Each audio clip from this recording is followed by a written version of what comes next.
నమస్కారం నవ్య న్యూస్ కి స్వాగతం। ఈ రోజు వార్తల ముఖ్యాంశాలు।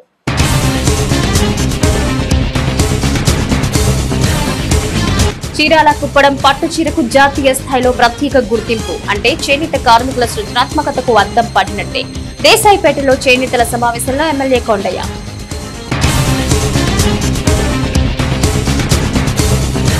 చీరాలలో ఘనంగా ప్రపంచ రక్తదాన దినోత్సవ కార్యక్రమం। రక్తదానంలో ప్రతి ఒక్కరూ భాగస్వామ్యులు కావాలని పిలుపునిచ్చిన చీరాల ప్రభుత్వ ఏరియా వైద్యశాల సూపరింటెండెంట్ డాక్టర్ శ్రీకాంత్।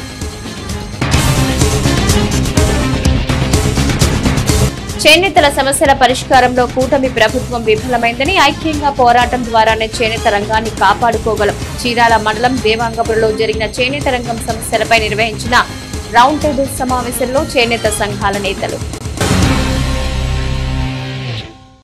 చీరాల చేనేత సాంప్రదాయాల కుప్పడం పట్టు చీరకు జాతీయ స్థాయిలో ప్రత్యేక గుర్తింపు లభించడం చీరాల చేనేత కార్మికుల సృజనాత్మకత గొప్పదని చీరాల ఎమ్మెల్యే ఎంఎం కొండయ్య అన్నారు। వేటపాలెం మండలం దేశాయిపేటలో పలువురు చేనేతలు ఎమ్మెల్యే కొండయ్యను కలిసి అభినందనలు తెలియజేశారు।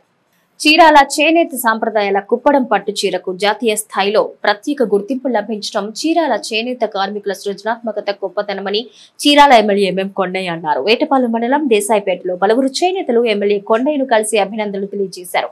ఈ సందర్భంగా ఎమ్మెల్యే కొండయ్య మాట్లాడుతూ సాంప్రదాయ మగ్గాలపై నేతలను వేసిన చీరలు కుప్పడం చీరలకు మార్కెట్లో ఇప్పటికే కొంత డిమాండ్ ఉందన్నారు। కేంద్ర ప్రభుత్వం తాజాగా జాతీయ అవార్డు ప్రకటించడంతో మరింత ప్రాచుర్యం పొందిందన్నారు। సత్ఫలితంగా చేనేతల కష్టం ఇక పాలించనుందన్నారు।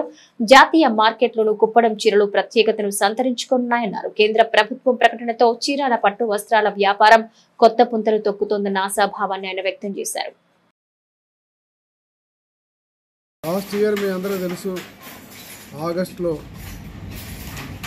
చీరాల్లో చేనేత దినోత్సవాన్ని జరుపుకోవడానికి ప్రయత్నం చేయడం, వర్షం ఉన్నా కూడా ఆ రోజున మేము ఇక్కడ మంత్రి కవిత గారిని మిగతా వాళ్ళందరినీ కూడా పిలిచి చీరాల్లో కార్యక్రమం చేయడం జరిగింది। దానికి ముందు ఎలక్షన్ ముందు కూడా మేము మా పుచ్చేశ్వరరావు ఇంకా కొంతమందిని తీసుకొని వెళ్ళి టాటా వాళ్ళని కూడా మేము అడిగాం, మా దగ్గర కుప్పడం అనేటువంటి చీర ఉంది, ఇది చాలా ప్రాచుర్యం పొందినటువంటిది, దీన్ని మీరు ఎందుకు కొనకూడదని చెప్పేసి అడగడం జరిగింది। వాళ్ళు కూడా మేము మీ దగ్గరికి వస్తామని చెప్పి చెప్పడం జరిగింది, కొంతవరకు రావడం జరిగింది। ఆ తర్వాత మేము ఎలక్షన్ అయిపోయిన తర్వాత ప్రభుత్వానికి విన్నవించుకున్నాం, మా దగ్గర స్టాక్ ఉంది, మా మాస్టర్ వేవర్స్ అందరూ కూడా పని లేనటువంటి పరిస్థితి జరుగుతుంది, మా వాళ్ళందరూ ఇబ్బంది పడుతున్నారంటే అప్పుడు కొన్ని కంపెనీలు వచ్చి దగ్గర కొంత నిలవ ఉన్నటువంటి సరుకును కూడా తీసుకోవడం జరిగింది। ఇదంతా జరిగినటువంటి క్రమంలో ఏం జరిగిందంటే జనవరి 9వ తారీఖున కలెక్టర్ ఆఫీస్ లో కొంతమంది విదేశీ బృందాలతో కూడా కొంతమందిని పిలవడం మాట్లాడడం జరిగింది। మన ఏడి నాగమల్లేశ్వరరావు కలెక్టర్ గారు ఇట్లా మేము అందరూ కూడా కలిసి దీని మీద ఈ జరిగినటువంటి కార్యక్రమాన్ని పైకి తీసుకెళ్లడం జరిగింది। ఆ తర్వాత ఏప్రిల్ 1వ తారీఖున పెన్షన్ల నిమిత్తం P4 సిస్టంలో ఏదైతే గొల్లపాలెం పర్చూరు నియోజకవర్గంలో ఉన్నటువంటి కొత్త గొల్లపాలెంకి మంత్రి గారు రావడం, భువనేశ్వరమ్మ గారికి ఒక చీర కొనటం, ఇవన్నీ కూడా జరిగినాయి। ఈ రకంగా ఒకదానిమిడి ఒకటి దీని మీద ప్రచారం చేయటం, దీనికోసం కష్టపడటం, మాతో పాటు మేము కూడా చాలామందిని మళ్ళా సెక్రటరీ తీసుకెళ్ళటం, ఈ ప్రయత్నాలన్నీ చేసాం। ఈ ప్రయత్నంలో భాగంగా అదృష్టం కొలది ఈరోజు మన యొక్క కుప్పడం చీరని భారతదేశం లెవెల్లో 14వ తారీఖున ఒక అవార్డు ఇవ్వాలన్న ఉద్దేశంతో మన వెంకట మురళీకృష్ణ గారిని కలెక్టర్ గారిని పిలిచేదానికి పిలవడం, దీంతో మొత్తం యావత్ ప్రపంచానికి మొత్తానికి చీరాలనే దానికి కుప్పడము అనేటువంటి చీరాలలోనే తయారవుతుంది అనేటువంటి ఆలోచన రావడం జరిగింది। దీనివల్ల నేతన్నలందరూ కూడా ఇంకా రాబోయే రోజుల్లో ఇంకాస్త ఎక్కువ ఉత్పత్తి చేసి వాళ్ళు కూడా ఆర్థికంగా ఎదిగేదానికి ఇది ఉపయోగపడుతుందని చెప్పి ఒక శాసనసభ సభ్యుడిగా నేను భావిస్తున్నానని చెప్పి సందర్భంగా మీ అందరూ కూడా ప్రపంచ రక్తదాన దినోత్సవం సందర్భంగా చీరాల ప్రభుత్వ ఏరియా వైద్యశాలలో వైద్యులు, వైద్య సిబ్బంది రక్తదానంపై ప్రజల్లో చైతన్యాన్ని నింపేందుకు పట్టణంలో అవగాహన ర్యాలీ నిర్వహించారు। కాగా స్థానిక ఏరియా వైద్యశాల నుంచి ప్రారంభమైన ర్యాలీ గడియార స్తంభం వరకు సాగింది। రక్తదానంలో అందరూ భాగస్వాములు కావాలని, రక్తదానం చేసి ప్రాణదాతలు కండని చీరాల ప్రభుత్వ ఏరియా వైద్యశాల సూపరింటెండెంట్ శ్రీకాంత్ డాక్టర్ సెల్వరాజులు అన్నారు। శనివారం ప్రపంచ రక్తదాన దినోత్సవం సందర్భంగా చీరాల ప్రభుత్వ ఏరియా వైద్యశాలలో వైద్యులు, వైద్య సిబ్బంది రక్తదానంపై ప్రజల్లో చైతన్యాన్ని నింపేందుకు పట్టణంలో అవగాహన ర్యాలీ నిర్వహించారు। ఈ సందర్భంగా వైద్యులు మాట్లాడుతూ రక్తదానంపై ఉన్న అపోహలు ప్రజలు నమ్మొద్దన్నారు। రక్తదానం చేయడం ద్వారా అత్యవసర ప్రమాద సమయాల్లో ఎందరో ప్రాణాలు కాపాడిన వారమవుతామన్నారు। ప్రతి సంవత్సరం ప్రపంచవ్యాప్తంగా మిలియన్ల మంది ప్రజలకు రక్తం అవసరమవుతుందన్నారు. మరి ముఖ్యంగా రక్తదానం చేయడం వల్ల గుండె జబ్బులు, క్యాన్సర్ వంటి కొన్ని వ్యాధుల బారిన పడే అవకాశం ఉందన్నారు. 18 సంవత్సరాల నుంచి 65 సంవత్సరాల మధ్య ఆరోగ్యంగా ఉన్న ప్రతి వ్యక్తి 6 నెలలకు ఒకసారి రక్తదానం చేయొచ్చన్నారు. యువత ముందుకొచ్చి రక్తదానం చేయాలని, ఎందరికో ప్రాణదాతలుగా నిలవాలని పిలుపునిచ్చారు. ఈరోజు ఏమిటంటే మనకి రక్తం అనేది ప్రతి మనిషికి చాలా అవసరము. యాక్సిడెంట్ సమయాల్లో కానీ గర్భవతులకు కానీ అందరికీ చాలా అవసరము. కాబట్టి మన హెల్తీగా ఉండేవాళ్ళు రక్తదానం చేస్తూ ఉంటే అలాంటి అనారోగ్యంగా ఉండే వాళ్ళకి మనం లైఫ్ సేవ్ చేయొచ్చు. ఇలాంటిది రక్త క్యాంపులు జరుపుతూ రక్త దినోత్సవం జరుపుకోవడం మనకి చాలా ఆనందకరంగా ఉంటుందని కోరుతున్నాయి. చీరాల చుట్టుపక్కల ఉండే కాలేజీల్లో స్టూడెంట్స్ యువత అంతా ముందుకు వచ్చి రక్తదానం చేయాలని కోరుతున్నాము. జూన్ 14వ తారీఖు ప్రపంచ రక్తదాతల దినోత్సవం సందర్భంగా మన ఏరియా హాస్పిటల్ చీరాల నుంచి మేము అందరం కూడా ఈ రక్తదాన దాతల దినోత్సవాన్ని జరుపుకోవడం చాలా ఆనందంగా ఉంది. ఇప్పటివరకు మా సూపరింటెండెంట్ గారు రక్తదానం యొక్క ఇంపార్టెన్స్ గురించి ఆయన మాట్లాడారు. మనకు హాస్పిటల్లో మనకి మంచి బ్లడ్ సెంటర్ ఉంది. ఆ బ్లడ్ సెంటర్కి సంబంధించినంత వరకు రెగ్యులర్గా క్యాంప్స్ జరుగుతూనే ఉన్నాయి. దాని ద్వారా వచ్చినటువంటి బ్లడ్ని మనము పేషెంట్స్కి ఇస్తున్నాం. అయినప్పటికీ కూడా ఆ బ్లడ్ సరిపోవడం లేదు. ఇంకా చాలామంది రక్తదాతలు వాళ్ళు స్వచ్ఛందంగా వచ్చి వాళ్ళు బ్లడ్ ఇవ్వడానికి ముందుకు రావాల్సిందిగా నేను చీరాల పుర ప్రజలను నేను ముఖ్యంగా విజ్ఞప్తి చేస్తూ ఉన్నాను. చీరాల మండలం దేవాంగపురంలోని శ్రీ చౌడేశ్వరి కళ్యాణ మండపం సముదాయంలో వైసీపీ నాయకులు, దేవాంగ కార్పొరేషన్ మాజీ చైర్మన్ బీరక సురేంద్ర ఆధ్వర్యంలో ప్రస్తుతం చేనేత రంగం ఎదుర్కొంటున్న సమస్యలపై రౌండ్ టేబుల్ సమావేశం జరిగింది. కాగా రౌండ్ టేబుల్ సమావేశంలో చేనేత సంఘాల ప్రతినిధులు, చేనేత కార్మికులు, నాయకులు పాల్గొని చేనేత వృత్తి పరిరక్షణ కోసం చేపట్టాల్సిన అంశాలపై సుదీర్ఘంగా చర్చించారు. కూటమి ప్రభుత్వం చేనేతల సమస్యల పరిష్కారంలో విఫలమైందని పలువురు చేనేత సంఘాల ప్రతినిధులు అన్నారు. చీరాల మండలం దేవాంగపురంలోని శ్రీ చౌడేశ్వరి కళ్యాణ మండపం సముదాయంలో వైసీపీ నాయకులు, దేవాంగ కార్పొరేషన్ మాజీ చైర్మన్ బీరక సురేంద్ర ఆధ్వర్యంలో ప్రస్తుతం చేనేత రంగం ఎదుర్కొంటున్న సమస్యలపై రౌండ్ టేబుల్ సమావేశం జరిగింది. కాగా రౌండ్ టేబుల్ సమావేశంలో చేనేత సంఘాల ప్రతినిధులు, చేనేత కార్మికులు, నాయకులు పాల్గొని చేనేత వృత్తి పరిరక్షణ కోసం చేపట్టాల్సిన అంశాలపై సుదీర్ఘంగా చర్చించారు. ఈ సమావేశంలో పలువురు చేనేత సంఘాల నేతలు మాట్లాడుతూ చేనేత రంగం మనుగడ సాధించాలంటే ప్రస్తుతం ఉన్న పరిస్థితుల్లో ఆదర్శవంతమైన నిరసనలు చేయాల్సినప్పటికీ కనీసం మన హక్కులను కాపాడుకునేందుకు చిత్తశుద్ధితో కార్యాచరణ సిద్ధం చేసుకోవాల్సిన ఆవశ్యకత ఎంతైనా ఉందన్నారు. సమస్యల పరిష్కారం కావాలంటే ఖచ్చితంగా చేనేత కార్మికులు తాము ఎదుర్కొంటున్న సమస్యలపై గళం గట్టిగా వినిపించాలన్నారు. అలా కాకుంటే ఏ ప్రభుత్వం కూడా ఆ వర్గాలను పట్టించుకోదన్నారు. ఈ క్రమంలో గ్రామాన చేనేతలను చైతన్యం చేయాలన్నారు. అందుకోసం అన్ని గ్రామాల్లో సమావేశాలు నిర్వహించి పెద్ద ఎత్తున చేనేతల కార్యక్రమాలు చేసినప్పుడు ప్రభుత్వాలే మన దగ్గరకు పరిష్కారాలతో వస్తాయన్నారు. ఇక ముఖ్యంగా సమావేశంలో నేతలు పలు ముఖ్యమైన అంశాలపై చర్చ సాగింది. చేనేత వృత్తి పరిరక్షణ కొరకు నూలు, సిల్క్ ధరల పెరుగుదలను నివారణకు ప్రభుత్వం వెంటనే చర్యలు తీసుకోవాలని నేతలు డిమాండ్ చేశారు. ఇదే క్రమంలో చేనేత కార్మికుల సంక్షేమం కోసం థ్రిఫ్ట్, హెల్త్ ఇన్సూరెన్స్, చేనేత కార్మికుల రుణాలు, IAY గృహ నిర్మాణం పథకాలు అమలు చేయాలన్నారు. డిప్యూటీ సీఎం ఎన్నికల ప్రచారంలో చెప్పిన విధంగా నేతన్న నేస్తం పథకం కింద 30,000 రూపాయల నగదు అమలు చేయాలన్నారు. అలాగే చేనేత సహకార సంఘాల పాలక మండలి పునరుద్ధరణ చేయాలని, లేని పక్షంలో ఎన్నికలు నిర్వహించడానికి ప్రభుత్వం తక్షణమే చర్యలు తీసుకుని సహకార సంఘాల బలోపేతం చేసేందుకు చర్యలు చేపట్టాలని, నేత కార్మికులకు ఉచిత విద్యుత్ వెంటనే అమలు చేయాలని డిమాండ్ చేశారు.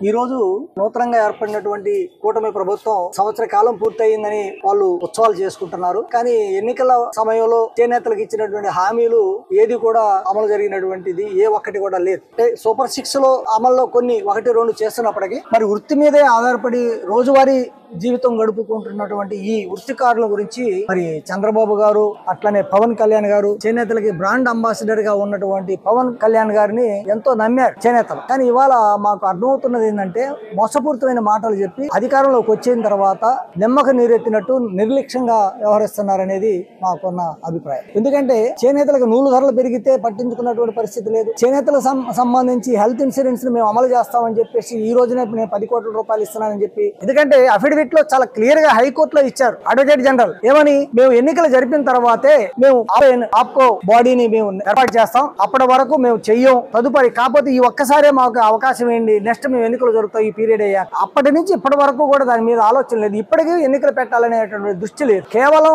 చేనేత రంగంలో నాయకత్వం లేకుండా చేయాలనేటటువంటి కుట్ర దీనిలో దాగుందనేది రాష్ట్ర చేనేత జన సమాఖ్య అభిప్రాయపడుతుంది. చేనేత రంగానికి తక్షణమే ప్రభుత్వం చిత్తశుద్ధి ఉంటే ప్రకటించినటువంటి ఇన్సూరెన్స్ పథకం అమలు చేయాలి. నూలు ధరలు పెరుగుతున్నాయి. జీఎస్టీని కేంద్రం తీసివేయకపోతే నేను బాధ్యత పడి ఈ రాష్ట్రంలో ఉన్న చేనేత కార్మికులకి మేము కడతాం, ప్రభుత్వం తరపున కడతామని చెప్పినటువంటి మాట నిలబెట్టుకోవాలి. తక్షణమే ఎన్నికలు జరిపేందుకు కావాల్సినటువంటి కార్యాచరణని మరి సెక్రటరీ గారికి, కమిషనర్ గారికి ఆదేశాలు ఇచ్చి ముఖ్యమంత్రి గారు, చేనేత శాఖ మంత్రి గారు కూడా పెట్టాలి. ఎన్నికలు జరిపించాలి. తదుపరి వెంటనే ఆపో ఎన్నికలు చేయాలి. ఆపోకి సహకార రంగాలకి మరింత పునరాభివృద్ధి కావాలి అని అనుకున్నప్పుడు నాబార్డ్ క్యాష్ క్రెడిట్ స్కీమ్ ని నాబార్డ్ నిబంధనల ప్రకారం నాబార్డ్ వాళ్ళు వేసినటువంటి కమిటీ నిర్ణయించిన రుణం అందించాలి ప్రతి మగ్గానికి. ఆ విధంగా సిల్క్ కి, కాటన్ కి ఉత్పత్తి రకాలను బట్టి ఇచ్చేటటువంటి రుణాలని ప్రతి సభ్యుడికి సంఘం ద్వారా అందించి దీన్ని చేనేత రంగానికి మరింతగా అభివృద్ధి చెందేందుకు తక్షణమే చర్యలు తీసుకోవాలని రాష్ట్ర ప్రభుత్వాన్ని చేనేత జన సమాఖ్య డిమాండ్ చేస్తుంది. సమావేశాలు ఏర్పాటు చేయడానికి మేము సిద్ధం.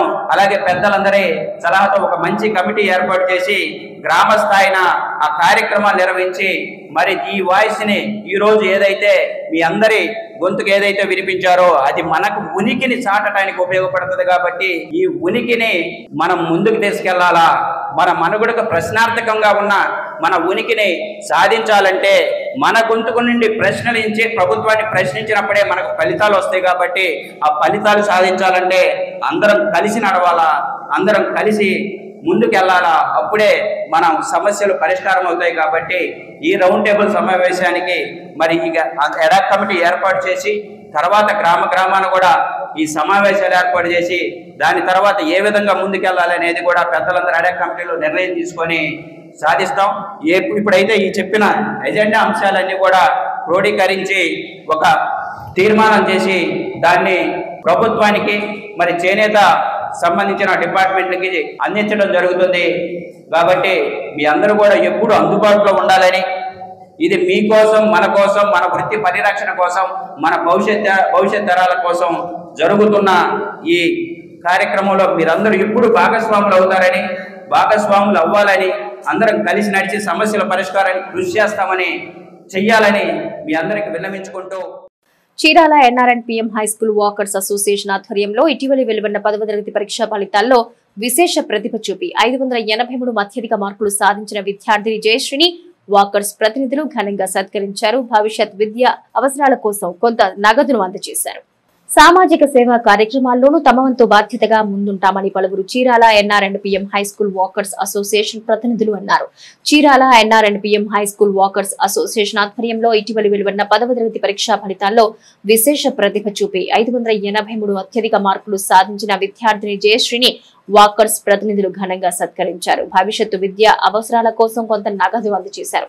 ఈ సందర్భంగా ప్రతినిధులు మాట్లాడుతూ విద్యార్థిని జయశ్రీ భవిష్యత్తులోనూ విద్యారంగంలో రాణించి తద్వారా ఉన్నత శిఖరాలు అధిరోహించాలని ఆకాంక్షించారు. ఈ కార్యక్రమంలో అసోసియేషన్ అధ్యక్షులు పొలిదాసు రామకృష్ణ, గురుప్రసాద్, నారాయణమూర్తి, వలివేటి మురళీకృష్ణ, బాలగంగాధర్రావు, సుబ్బారావు, బద్రీనాథ్, చింతా రమేష్, అమరచంద్, వీరాంజనేయులు, తిరుపతిరావు, పూర్ణ, కాటమరాజు తదితరులు పాల్గొన్నారు.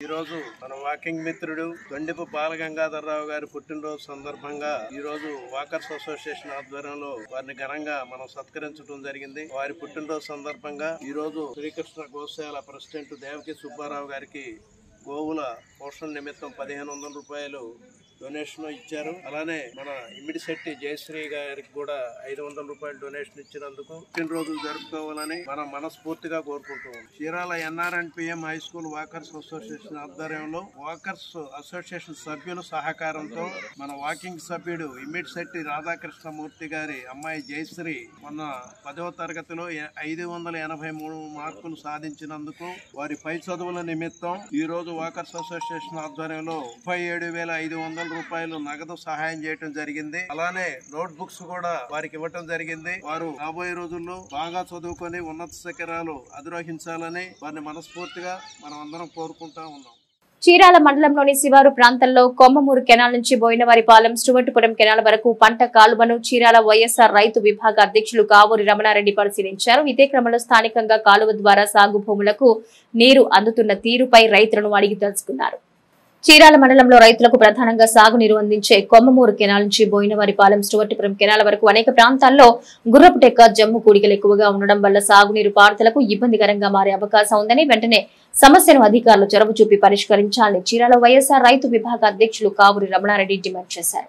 మండలంలోని శివరి ప్రాంతాల్లోని కొమ్మమూరు కెనాల్ నుంచి బోయినవారిపాలెం స్టువర్టిపురం కెనాల్ వరకు గల పంట కాలువను ఆదివారం చీరాల వైఎస్ఆర్ రైతు విభాగ అధ్యక్షులు కావూరి రమణారెడ్డి పరిశీలించారు. ఇదే క్రమంలో స్థానికంగా కాలువ ద్వారా సాగు భూములకు నీరు అందుతున్న తీరుపై రైతుల్ని అడిగి తెలుసుకున్నారు. ఈ సందర్భంగా ఆయన మాట్లాడుతూ కాలువలో గుర్రపు టెక్క జమ్ము కుడికలు ఎక్కువగా ఉన్న ప్రాంతాల్లో రానున్న రోజుల్లో సాగు చేస్తే రైతులకు ఇబ్బంది తలెత్తే అవకాశం ఉందన్నారు. ఈ కాలువ ద్వారా తోటవారిపాలెం పంపింగ్ స్కీమ్, బోయినవారిపాలెం ఆయకట్టు, స్టువర్టిపురం కెనాల్, ఈపురుపాలెం పరిధి వరకు సుమారుగా 20,000 ఎకరాల్లో చిన్న సన్నకారు రైతులు సాగు చేస్తారన్నారు. ఈ క్రమంలో సమస్య తీవ్రతను గుర్తించి నీటిపారుదల శాఖ అధికారులు కాలువ పూడికతీత పనులు చేపట్టాలని కోరారు. ఈ క్రమంలో మండల వైఎస్ఆర్ కాంగ్రెస్ పార్టీ ఉపాధ్యక్షులు రామచంద్రరావు రైతులు ఉన్నారు. ఈరోజు బోయినవారిపాలెం ప్రాంతంలో స్వరం ఛానల్ కింద కొమ్మూరు కాలువ నుంచి వచ్చే పంట కాలువ గుర్రపు టెక్క జమ్ము తుంగతో బాగా పెరిగిపోయి ఉంది. మరి దీని కింద ఆయకట్టు, తోటవారిపాలెం పంపింగ్ స్కీము, తర్వాత స్టువర్టిపురం ఛానల్, తర్వాత చీరాల రైతులు, తర్వాత చీరాల ప్రాంతం, బోయినవారిపాలెం, ఈపురుపాలెం ప్రాంతం మొత్తం సుమారుగా 30,000 ఎకరం దీని కింద ఉంది. కాబట్టి మరి అది గుర్రపు టెక్క ఇదంతా అల్లుకోవటం వల్ల మరి వాటరు రేపు సీజన్ వచ్చేటప్పుడు వాటర్కి వచ్చే పరిస్థితి ఉండదు. కాబట్టి మరి అధికారులు వెంటనే ఈ గుర్రపు టెక్కని తొలగించడానికి, ఇది అనువైన ప్రాంతం కాబట్టి, ఎండాకాలం కాబట్టి, మరి గతంలో కూడా పోయిన సంవత్సరం కూడా కడపలేదు. కాబట్టి ఎప్పుడైనా సరే మీరు అధికారులు వెంటనే దీని మీద శ్రద్ధ ఉంచి కొమ్మూరు కెనాల్లో నుంచి బోయినవారిపాలెం స్టువర్టిపురం ఛానల్ వరకు ముందు గుర్రపు టెక్కని దీన్ని తొలగించి కాలువను శుభ్రం చేయవలసిందిగా. నేటి తిరుమల తిరుపతి సమాచారం ఒకసారి పరిశీలిద్దాం. తిరుమలలో భక్తుల రద్దీ కొనసాగుతోంది. వివిధ ప్రాంతాల నుంచి వచ్చిన భక్తులతో అన్ని కంపార్ట్మెంట్లో నిండి సేవా సదన్ వరకు క్యూ లైన్ లో నిలబడ్డారు. టోకెన్లు లేని భక్తులకు 20 గంటల్లో సర్వదర్శనం అవుతుందని టీటీడీ అధికారులు వివరించారు. నిన్న స్వామివారిని 91,720 మంది భక్తులు దర్శించుకోగా 44,678 మంది తలనీలాలు సమర్పించుకున్నారు. భక్తులు సమర్పించుకున్న కానుకల ద్వారా 3.80 కోట్ల ఆదాయం వచ్చిందన్నారు. కాగా ఆదివారం సినీ ప్రముఖులు శ్రీవారిని దర్శించుకున్నారు. నేటి వాతావరణ సమాచారం ఒకసారి పరిశీలిద్దాం. బంగ్లాదేశ్ నుంచి ఉత్తర బంగాళాఖాతం మీదుగా దక్షిణ ఒడిషా వరకు, మఠర్వాడ నుంచి తెలంగాణ మీదుగా కోస్తాంధ్ర వరకు వేరువేరుగా ఉపరితల ద్రోణులు ఏర్పడ్డాయి. అలాగే ఉత్తరాంధ్రకు ఆనుకుని పశ్చిమ మధ్య బంగాళాఖాతంలో ఉపరితల ఆవర్తనం ఆవరించింది. దీని ప్రభావంతో రానున్న 24 గంటల్లో మోస్తారు వర్షాలు కురుస్తాయని వాతావరణ శాఖ వెల్లడించింది. కోస్తాలో అక్కడక్కడ భారీ వర్షాలు పడే అవకాశం ఉందని వాతావరణ శాఖ తెలిపింది. వార్తల్లో నేటి అంతర్జాతీయ, జాతీయ, రాష్ట్ర ముఖ్యమైన అంశాలను పరిశీలిద్దాం. అక్రమ వలసదారులపై కఠిన చర్యలు తీసుకోవడంలో అమెరికా అధ్యక్షుడు డొనాల్డ్ ట్రంప్ వెనక్కు తగ్గారు. మంచివారైనా చాలా కాలం నుంచి తమ వద్ద పనిచేస్తున్న కార్మికులు ప్రభుత్వ దూకుడు విధానం తమ నుంచి దూరం చేస్తుందని రైతులు, హోటల్, లీజ్ బిజినెస్ వర్గాలు చెప్పినట్టు ఈ నెల 12న ట్రూత్ సోషల్ పోస్ట్ లో ఆయన తెలిపారు. అహ్మదాబాద్ విమాన ప్రమాదం ఘటన మరొక ముందే మరో దారుణ ఘటన చోటు చేసుకుంది. కేదార్నాథ్ సమీపంలో ఆదివారం ఉదయం దట్టమైన అటవీ ప్రాంతంలో హెలికాప్టర్ ప్రమాదవశాత్తు కుప్పకూలింది. ఈ హెలికాప్టర్ లో మొత్తం 7 ప్రయాణికులు ఉన్నారు. గౌరీకుండు, త్రిజుగి, నారాయణ్ మధ్య హెలికాప్టర్ కూలిపోయింది. ప్రాథమిక సమాచారం మేరకు ప్రమాదానికి ప్రతికూల వాతావరణం కారణమని తెలుస్తోంది. ఏపీ ప్రభుత్వం కీలక నిర్ణయాలు తీసుకుంటోంది. ఏడాది పాలన పూర్తి చేసిన కూటమి ప్రభుత్వ పాలనలో మార్పులకు సిద్ధమవుతోంది. ప్రజా పంపిణీ వ్యవస్థలో సంస్కరణల దిశగా ఆలోచనలు చేస్తోంది. అందులో భాగంగా ఇప్పటికే కొత్త రేషన్ కార్డుల దరఖాస్తులు స్వీకరించిన ప్రభుత్వం ఇక రేషన్ వ్యవస్థలను కొత్త విధానం అమలు చేయాలని భావిస్తోంది. ఇందుకోసం తాజాగా సీఎం చంద్రబాబు అధికార యంత్రాంగానికి కీలక సూచనలు చేశారు. భారతదేశంలో 6 సంవత్సరాలు పూర్తి చేసుకున్న సందర్భంగా ఎంజీ మోటార్ తన కస్టమర్లకు ప్రత్యేక బహుమతిని అందించింది. కంపెనీ తన electric SUV MG ZS EV అన్ని వేరియంట్లపై భారీ ధర తగ్గింపు ప్రకటించింది. 2025 ఎంజీ జెడ్ఎస్ ఈవీ ఇప్పుడు 4.44 లక్షలు తగ్గించనుంది. దీని కొత్త ప్రారంభ ధర 16.75 లక్షల నుంచి ప్రారంభమై 20.50 లక్షల వరకు ఉంటుంది. ఇంగ్లాండ్ పర్యటనకు ముందు సన్నాహక పోరులో భారత ప్రధాన పేసర్ బూమ్రా దారుణంగా విఫలమయ్యాడు. ఒక్క వికెట్ కూడా తీయలేకపోయాడు. అయితే టాప్ ఆర్డర్ బ్యాటర్లు మాత్రం దంచేశారు. కెప్టెన్ శుభ్మన్ గిల్, కేఎల్ రాహుల్ అర్ధ శతకాలతో ఫామ్ చాటుకున్నారు. ఇండియా ఏకు ఆడుతున్న సర్ఫరాజ్ ఖాన్ విధ్వంసక శతకంతో మెరిశాడు. నవ్య న్యూస్ ముగించే ముందు ముఖ్యాంశాలు మరోసారి.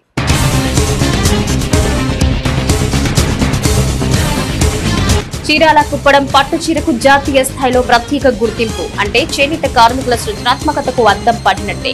దేశాయిపేటలో చేనేతల సమావేశంలో ఎమ్మెల్యే కొండయ్య.